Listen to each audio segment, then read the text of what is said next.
Assalamualaikum warahmatullahi wabarakatuh. Kembali lagi kurang dalam channel aku, Syam Rock Kapak. Okey, untuk kali ni edisi aku nak tunjukkan kes O-ring head bocor. Okey, macam ni keadaannya. Kalau korang perasan dekat bahagian sebelah sini, okey, dia bersih je.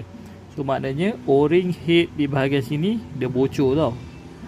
Dia bocor ni kat bahagian permukaan head lah. Kat sini bersih.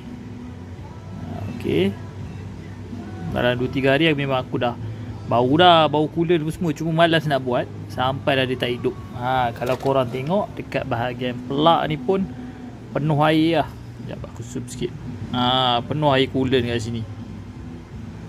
So aku dah tahu sebenarnya O-ring head bocor, tapi aku biar je.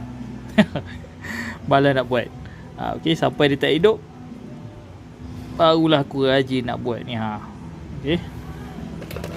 Okey, kalau tengok dekat bahagian sini, ni bahagian bersih ni bocor ni. Okey, tengok sikit.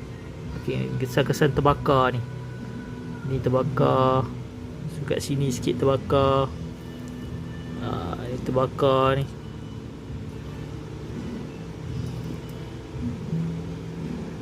Ni terbakar, panas sangat ni geng.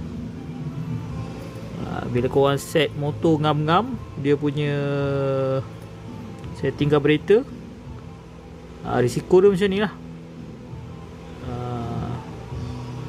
Setting tak ada masalah, piston apa semua okey, tak jam pun, block pun okey kan, block tak ada cala, tak ada apa.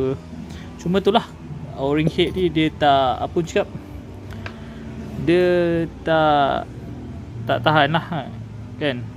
Kalau mungkin kalau dari segi racing spec, mungkin dari segi kualiti dia